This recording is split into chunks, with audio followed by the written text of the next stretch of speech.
Imagine a people so fierce, so unyielding that no empire, Spanish, Mexican, or American could ever force them to kneel. This is the story of the Yaqui, a Native American tribe from the sun-scorched lands of Sonora, Mexico, whose resistance burns as brightly today as it did centuries ago. In the early 1900s, their struggle took a chilling turn, one that reveals both the depths of cruelty they faced and the strength that defines them. By the dawn of the 20th century, under the iron grip of Mexican dictator Porfirio Diaz, thousands of Yaqui men, women, and children were torn from their homeland along the Yaqui River. They were herded like cattle to sprawling plantations in Yucatan and Oaxaca, forced into backbreaking labor on henequen and sugarcane fields. Historical records estimate that between 1902 and 1908, over 8,000 Yaqui, nearly a quarter of their population, were deported to these distant estates. The work was grueling. 12-hour days under a merciless sun, with meager rations and constant beatings. Most never returned. Disease, starvation, and exhaustion claimed up to 2/3 of the deportees within their first year, according to accounts from the period. But the plantations weren't just about labor, they were part of a sinister plan to erase the Yaqui people entirely. Mexican authorities, desperate to crush the tribe's defiance, targeted Yaqui women in a particularly horrifying way. They were coerced into marrying Chinese laborers, immigrants brought to Mexico to work the same brutal fields. This wasn't about love or choice. It was a calculated attempt at cultural genocide. The government believed that by forcing these unions, they could dilute Yaqui bloodlines and sever their cultural ties, effectively wiping them out as a distinct people. Refusal meant savage beatings, or worse. The pain of these women, stripped of autonomy and used as pawns in a cruel experiment, is a stark reminder of the lengths to which their oppressors went. Yet, even in this dark chapter, the Yaqui spirit refused to break. Their story is one of relentless courage, etched into history by a resistance that spans centuries. Unlike any other Native American tribe, the Yaqui never signed a treaty of surrender, not to the Spanish conquistadors who arrived in the 1500s, not to the Mexican government that sought to control them, and not to the United States, whose borders they crossed as refugees. Their homeland, centered in the fertile valley of the Yaqui River, was a place worth fighting for, a lush ribbon of life in the arid Sonoran desert, where they built thriving communities long before European ships touched American shores. The Yaquis' resistance wasn't just about survival, it was about preserving a way of life. They fought with a tenacity that earned them a fearsome reputation, wielding bows and arrows against guns and later guerrilla tactics against armies. Their defiance made them a target, but also a symbol of hope for indigenous peoples across the Americas. As we dive into their journey, you'll see why the Yaqui remain a testament to the power of an unbroken spirit, standing tall against impossible odds. In the 1500s, the Yaqui people built a thriving world along the Yaqui River in Sonora, Mexico, a place where desert and water met to create a cradle of life. This was their home, a fertile valley where they lived in harmony with the land, long before European explorers set foot in the Americas. Their story begins here, in a time of self-reliance and community, rooted in the rhythms of the Sonoran Desert. Around 30,000 Yaqui lived in about 80 villages, spread across a stretch of land roughly 60 miles long and 15 miles wide, according to early Spanish records from the 1600s. The Yaqui River was their lifeline, its yearly floods soaking the soil and making it perfect for farming. They built sturdy homes from adobe clay molded into bricks and baked hard by the desert sun. These houses, cool against the heat, stood as symbols of a people who knew how to work with their environment. The Yaqui sustained themselves through a mix of farming, hunting, and gathering, each group adapting to their corner of the land. Most lived in farming villages, growing maize, beans, and squash, crops known as the Three Sisters across Native American cultures. Archaeological digs in the Yaqui Valley have uncovered maize kernels and bean pods from this era, showing how central these crops were. Some communities also grew cotton, spinning it into lightweight cloth for the hot climate. Near the river's mouth, where it meets the Sea of Cortez, Yaqui fishers pulled in catches of fish and shellfish, a diet staple confirmed by shell middens found along the coast. Others roamed the deserts and mountains, hunting deer and collecting wild foods like mesquite pods and agave, which they roasted for sweetness. This diversity farming, fishing, hunting kept the Yaqui strong and independent. Their clothing was simple, suited to the desert's heat. Men wore breechcloths, sometimes adding deerskin leggings for rugged terrain, while women dressed in knee-length skirts made from animal hides. Everything they needed, from food to shelter to clothes, came from the land around them. The Yaqui didn't just survive, they thrived, with a deep respect for the river and the desert that shaped their lives. Their villages were more than homes. They were centers of culture where stories, songs, and ceremonies tied them to the land. This self-sufficient world, built over generations, stood strong until outsiders arrived, bringing changes no one could have foreseen.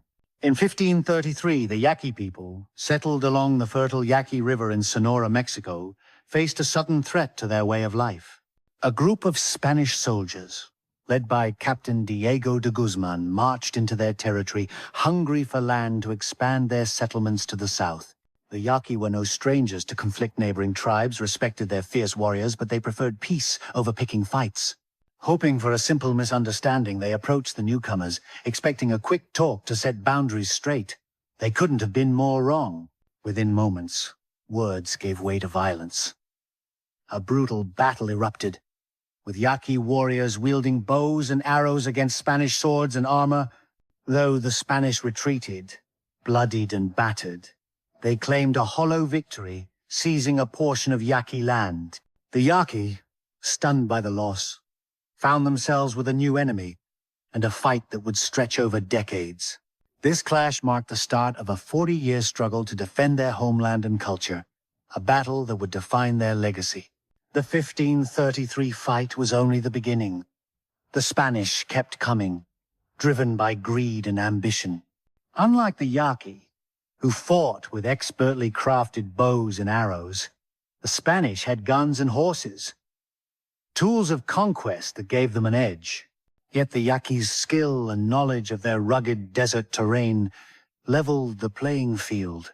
In 1565, another Spanish conquistador, Francisco de Ibarra, ventured into Yaqui territory aiming to plant a permanent settlement.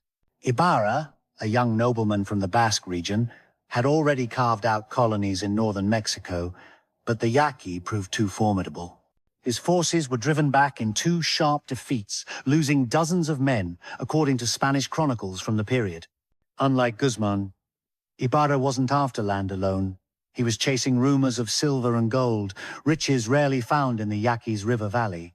After his losses, Ibarra cut his campaign short, unwilling to risk more for a prize that wasn't there. The Yaquis' resistance didn't stop with Ibarra's retreat. Small skirmishes flared through the late 1500s, each one sharpening their reputation as a force to be reckoned with. By 1608, the Yaqui took their fight to a new level, joining forces with over 2,000 indigenous allies, primarily from the neighboring Mayo tribe, whose lands along the Mayo River faced similar threats.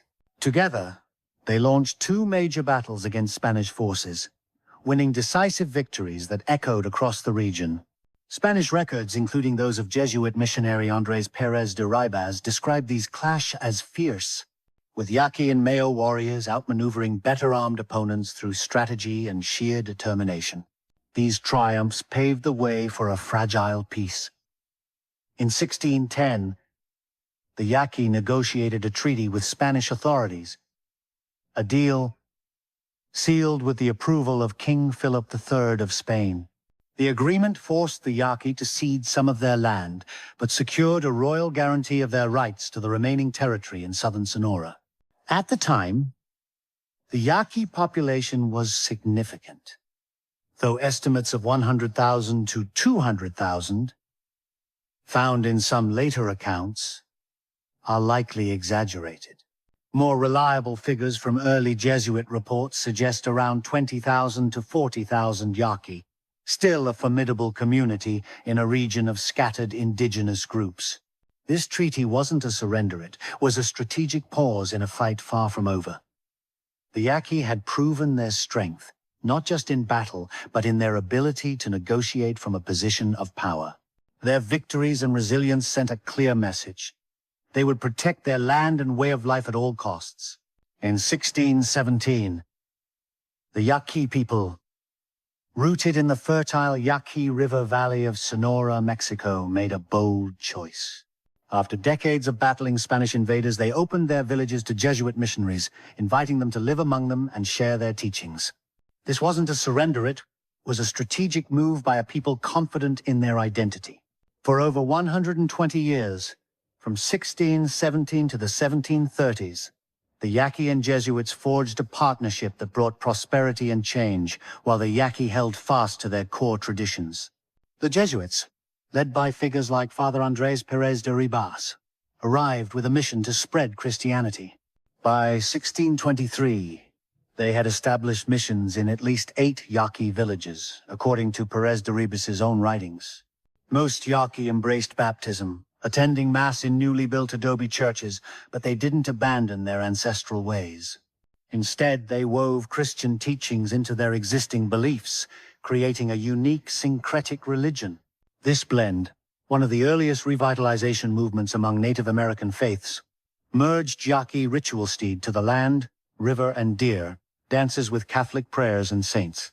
For example, the Yaqui adopted the Virgin Mary, but often linked her to their own reverence for the natural world, a practice still evident in their modern Pascala and deer dance ceremonies. This cultural fusion wasn't the only change. The Jesuits introduced new tools for survival, transforming Yaqui life. They brought wheat seeds, which the Yaqui planted alongside their traditional Three Sisters crop corn, beans, and squash-boosting food supplies.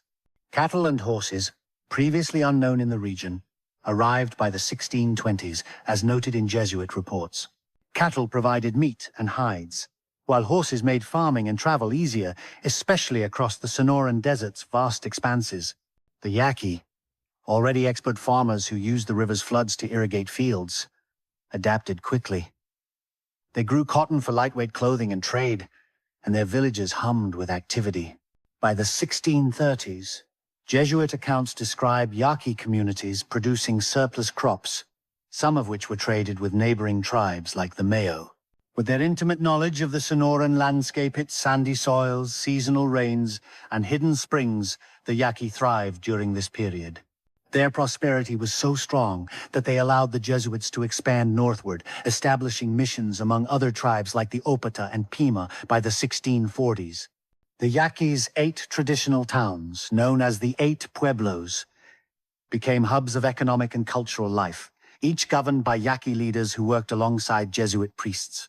This balance of power, rare in colonial encounters, let the Yaqui maintain control over their lands and decisions. But the good times wouldn't last forever. By the 1730s, trouble loomed. Spanish settlers and miners, drawn by rumors of silver in Sonora's mountains, began creeping onto Yaqui territory. Colonial records from the period note increasing land disputes as Spanish ranchers claimed fertile plots along the Yaqui River. At the same time, the Spanish colonial government, based in Mexico City, started tightening its grip. They chipped away at the Yaquis' autonomy, imposing new taxes and questioning the 1610 treaty that guaranteed their land rights. The once cooperative relationship with the Spanish crown began to fray, setting the stage for conflict. The Yaqui century with the Jesuits was a time of growth and adaptation, but it came with a cost. They embraced new ideas and tools while safeguarding their identity, a testament to their resilience. Yet, as Spanish settlers closed in, the Yaqui faced a new fight to protect the homeland they'd worked so hard to sustain. In 1825, a Yaqui leader named Juan Banderas stood before his people in Sonora, Mexico, with a vision that would spark a fire. The new Mexican government, fresh from its 1821 independence, was tightening its grip on Yaqui lands, demanding taxes and control. Banderas refused to bow. He rallied the Yaqui, along with the Mayo, Opata, and Pima tribes, to forge an independent indigenous state free from Mexico's reach. This bold dream launched a series of uprisings that would test the Yaquis' resilience for decades. Banderas' revolt was no small skirmish. By 1826, his forces, numbering over 2,000 warriors according to Mexican military reports, seized key towns along the Yaqui and Mayo rivers, driving out Mexican officials. The rebels used guerrilla tactics, striking from the Sonoran Desert's rugged hills, where their knowledge of the terrain gave them an edge. Mexican troops, equipped with muskets and cannons, struggled to counter the swift attacks. For a time, the Yaqui and their allies held the upper hand, their victories fueling hopes of a sovereign nation. But by 1833, the tide turned. Mexican forces captured Banderas, and after a swift trial, he was executed by firing squad, as recorded in Sonora's colonial archives. His death was a blow, but it didn't break the Yaqui spirit. The fight continued, fueled by a new wave of Mexican aggression. In 1868, a horrific massacre shook the Yaqui community. Mexican soldiers, under General Jesus Garcia Morales, surrounded a church in the Yaqui town of Bácum, where 150 men, women, and children had taken refuge. The troops set the building ablaze, burning everyone inside, an atrocity documented in contemporary Mexican newspapers. This act of brutality only hardened the Yaquis' resolve. Under their next leader, José María Leiva, known as Cajeme, they fought on.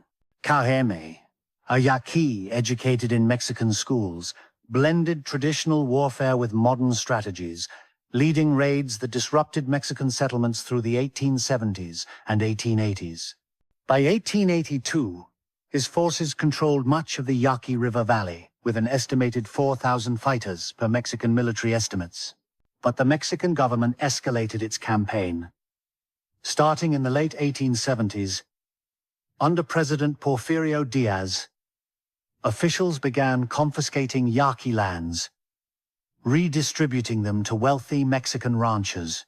By 1887, thousands of acres had been seized, as reported in Sonora's land registries. Hundreds of Yaqui families were displaced, forced into poverty or hiding. That same year, Cajame's luck ran out. Mexican troops captured him after a prolonged manhunt, and he was executed by firing squad in April 1887, according to historical accounts. With his death, many Yaqui fled to the Sierra Madre Mountains, joining guerrilla bands that kept the resistance alive, striking from remote hideouts. The years from 1825 to 1887 were a crucible for the Yaqui. They faced betrayal, loss, and unimaginable cruelty, yet their defiance never wavered. Leaders like Banderas and Cajeme became legends, their sacrifices paving the way for a fight that was far from over. In 1825, the Yaqui people in Sonora, Mexico, launched a daring revolt that shook the newly independent nation. Led by Juan Banderas, a charismatic Yaqui leader, they joined forces with the Mayo, Opata, and Pima tribes to pursue a bold dream: an independent indigenous state free from Mexican rule. The Mexican government, struggling to unify the country after its 1821 break from Spain, had demanded taxes and control over Yaqui lands. Banderas and his allies refused to comply, setting off a fierce struggle that would span decades.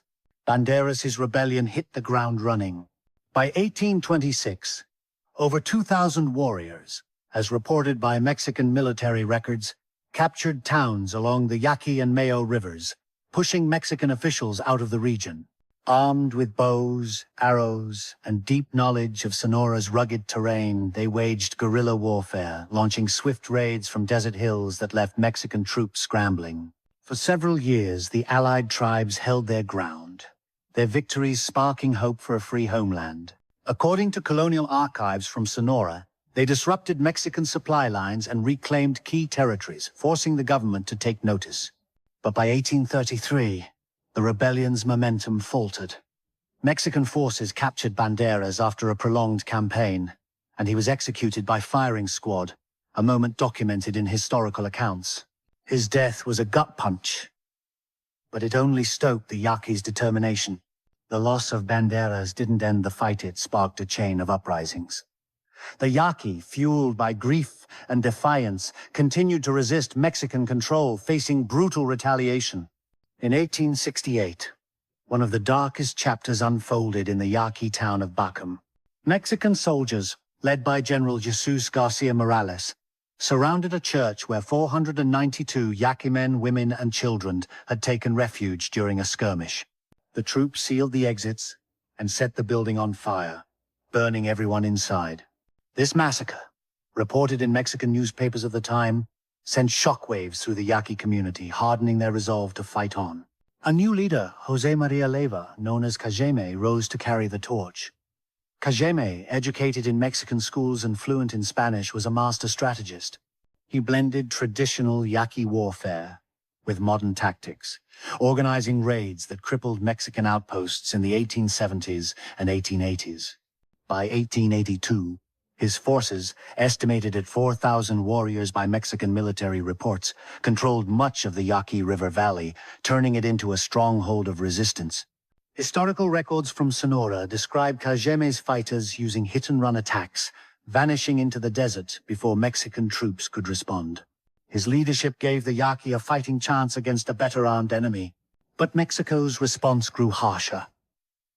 Under President Porfirio Díaz, who took power in 1876, the government shifted tactics. Starting in the late 1870s, officials began seizing Yaqui lands, redistributing them to wealthy Mexican ranchers and settlers. By 1887, thousands of acres had been confiscated, as documented in Sonora's land registries, leaving hundreds of Yaqui families homeless. Entire villages were uprooted, their fields turned into sprawling haciendas. The crackdown culminated in 1887 when Mexican troops, after a relentless manhunt, captured Cajeme. He was executed by firing squad in April 1887, a loss recorded in military dispatches. With their leader gone, many Yaqui fled to the Sierra Madre Mountains, where they joined guerrilla bands. From hidden camps, they launched attacks on Mexican patrols, keeping the spirit of resistance alive. The years from 1825 to 1887 were a grueling test for the Yaqui. They faced crushing defeats, unimaginable atrocities, and the theft of their homeland, yet their fight never wavered. The courage of leaders like Banderas and Cajeme burned bright, their legacy inspiring a struggle that was far from over. In 1876, a Yaqui family in Sonora, Mexico, could feel the weight of a new shadow looming over their lives. Porfirio Díaz, Mexico's iron-fisted dictator, had seized power, and for the Yaqui people, already battered by decades of resistance, the world turned darker. Díaz's regime didn't just target their lands, it unleashed a campaign of terror aimed at crushing their spirit, tearing families apart, and erasing their identity. Díaz's government ramped up land seizures with ruthless efficiency. By the 1880s, over 500,000 acres of Yaqui farmland along the Yaqui River had been confiscated, according to Sonora's land registries, handed over to wealthy Mexican hacienda owners and foreign investors. The Yaqui, who had farmed these fertile fields for centuries, were left with nothing. But land theft was only the beginning. Mexican soldiers hunted Yaqui like animals, encouraged by a gruesome bounty, 100 pesos for the ears of a Yaqui guerrilla fighter, as reported in government decrees from the era. Entire villages were raided, with men, women, and children taken as hostages. Between 1902 and 1908, an estimated 8,000 to 15,000 Yaqui, nearly a third of their population, were forcibly deported, according to historian Evelyn Hudehart. Díaz ordered thousands, including families with young children, shipped from Sonora's port of Guaymas to San Blas, Nayarit. From there, they were forced to march over 200 miles to San Marcos, a grueling trek that lasted weeks. Historical accounts describe the march as a death sentence for many.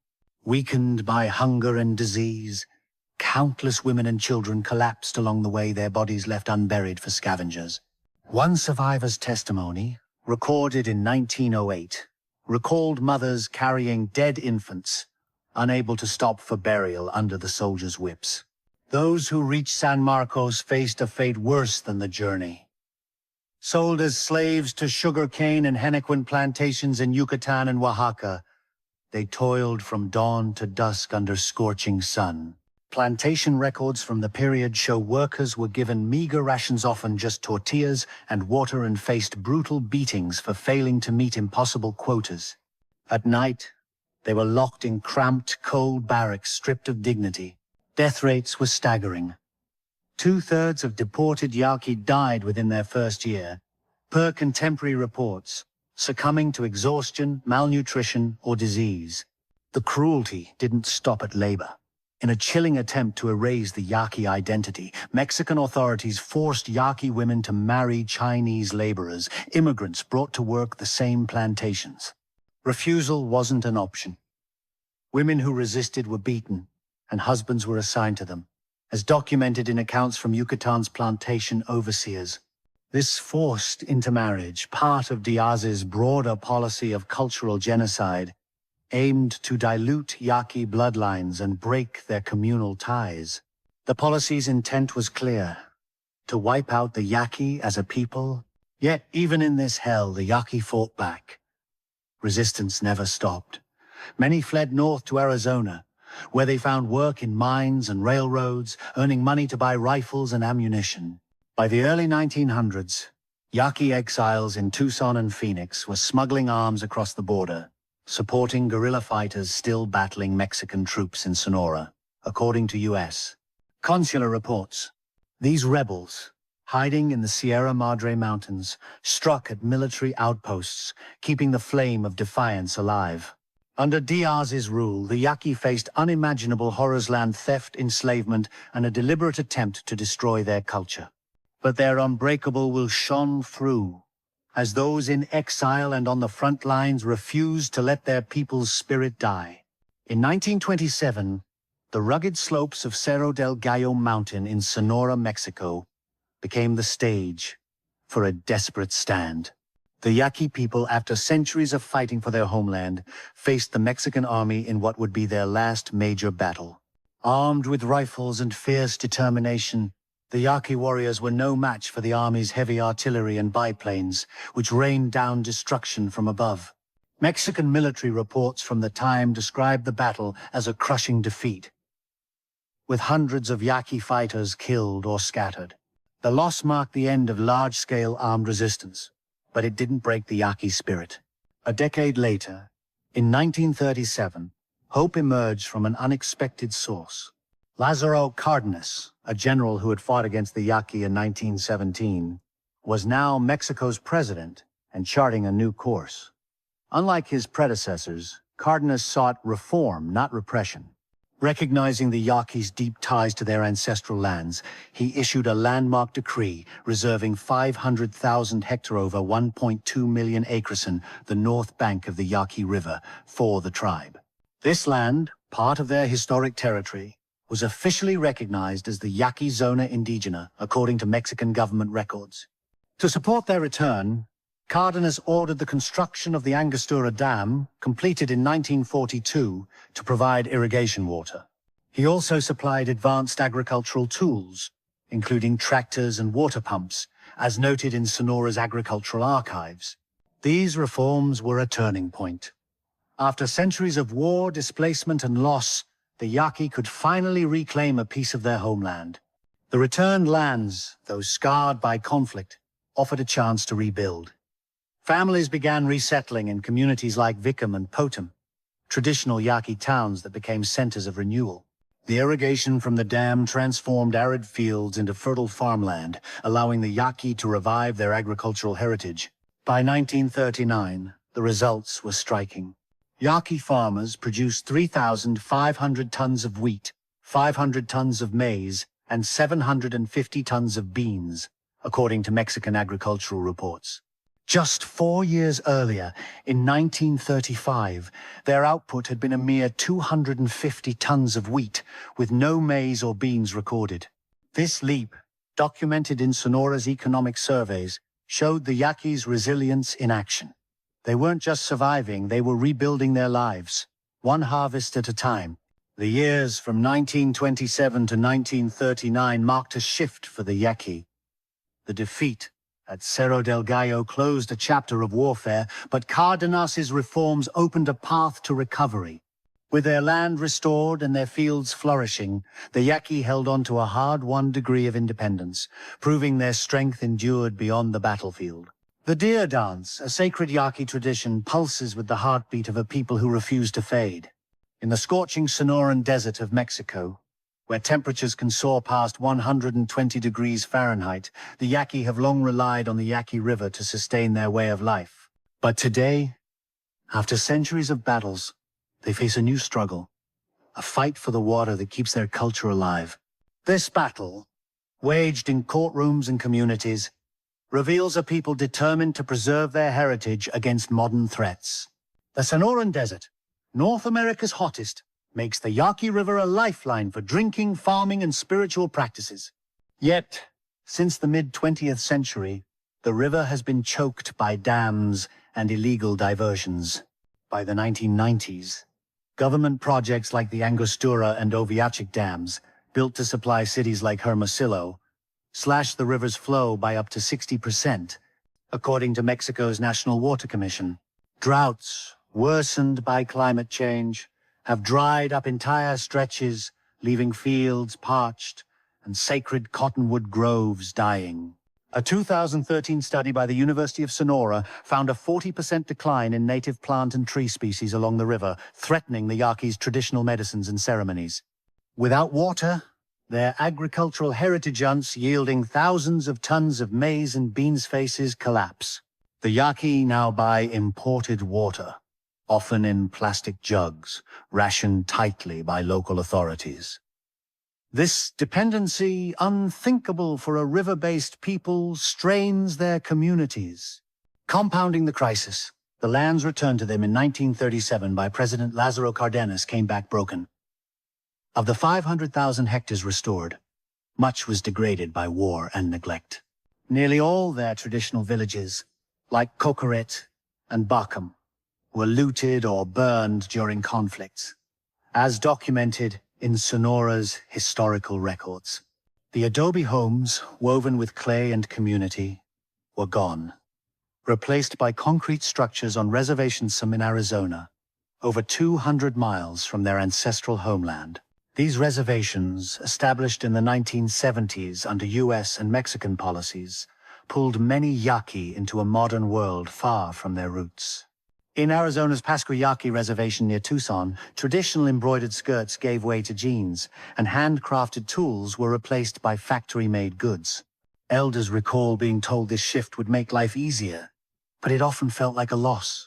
The Yaquis' self-sufficient lifestyle, honed over centuries, clashed with the concrete and consumerism of reservation life. Yet, the Yaqui remain fiercely independent, both from governments and as individuals. Many choose to stay in Sonora, rebuilding their 8 traditional villages: Vicam, Potam, Cocoret, Bácum, Huiravis, Belém, Rehum, and Torumware. They revive ancestral practices. By 2020, these communities housed over 30,000 Yaqui, according to Mexico's National Institute of Indigenous Peoples. Here, artisans craft intricate masks and woven baskets, art celebrated in global museums like the Smithsonian.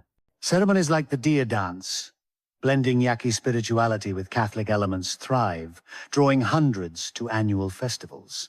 The Yaquis' fight for water rights continues.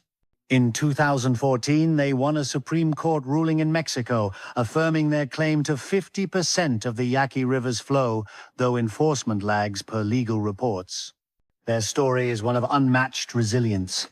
Known for the most determined resistance against Spanish, Mexican, and Catholic dominance, the Yaqui are the only Native American tribe never to have surrendered to Spain, Mexico, or the United States, as historical records confirm. Today, they stand as a testament to autonomy, weaving their past into a vibrant future.